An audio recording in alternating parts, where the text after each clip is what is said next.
من شفاعتك الصفا من لنا مثلك يا سيدي خير النبي لا إله إلا الله لا إله إلا الله لا إله إلا الله محمد رسول الله.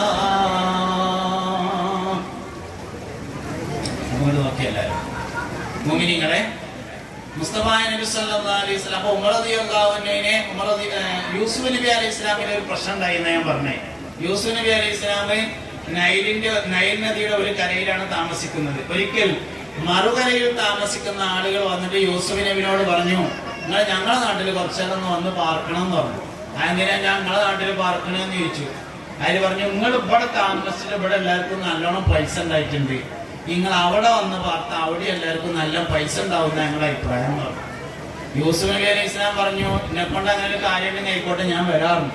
അങ്ങനെ പോയി പാർത്തു എന്നാണ്.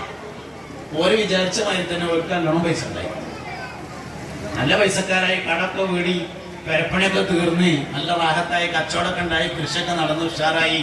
പക്ഷെ ഒരു സംഭവം ഉണ്ടായത്, യൂസുഫ് നബി അലൈഹി ഇസ്ലാം മറുകരയിൽ വെച്ച് വഫാത്തായി. മടങ്ങിപ്പോരുന്നതിന് മുമ്പ് മരിച്ചു. മരിച്ചപ്പോൾ ഒരു തർക്കമുണ്ടായി. ഓല് പറഞ്ഞു, അക്കരമക്കാര് പറഞ്ഞു അമ്പിയാക്കൾ മരിച്ചോൾ തന്നെ മറവിയണം എന്നാണ്, ഇവിടെ തന്നെ മറവിയണം. ഇക്കരമക്കാര് പറഞ്ഞു, ഞങ്ങളെ നാട്ടിൽ നിന്ന് തൽക്കാലം ഒന്ന് കുറച്ച് ദിവസം ഇങ്ങോട്ട് വന്നതാണ്, അയക്കൂല, ഞങ്ങൾ നാട്ടിൽ കൊണ്ടുപോകണം, ആംബുലൻസ് വിളിക്കുക. അങ്ങനെ തർക്കായി. ആംബുലൻസ് ഉണ്ടായിരുന്നു വന്നതെന്നൊന്നും ചോദിക്കരുത്, കഥയിൽ ചോദ്യമില്ല എന്നാണ്. അല്ല, ഈ വൈമ എങ്ങനെ ആലോചിച്ചെടുത്തോ, അന്ന് ആംബുലൻസ് ഉണ്ടായിരുന്നു. എന്തായാലും അങ്ങനെ പറഞ്ഞു. അവസാനം തർക്കമായി എന്ന് പറഞ്ഞ് അത് തഫ്സീറിലൊക്കെ പറയുന്നുണ്ട്, ഹത്താ യഖ്തതിലു എന്നാണ്. രണ്ടു കൂട്ടരും വാളെടുത്ത് യുദ്ധം ചെയ്യാൻ ഒരുങ്ങി എന്നാണ് മയ്യത്ത് വിട്ടിട്ടാൽ. അവസാനം രണ്ട് നാട്ടിലെയും ജഡ്ജിമാർ യോഗം ചേർന്നിട്ട് ഒരു തീരുമാനം എടുത്തു. എന്താ തീരുമാനം?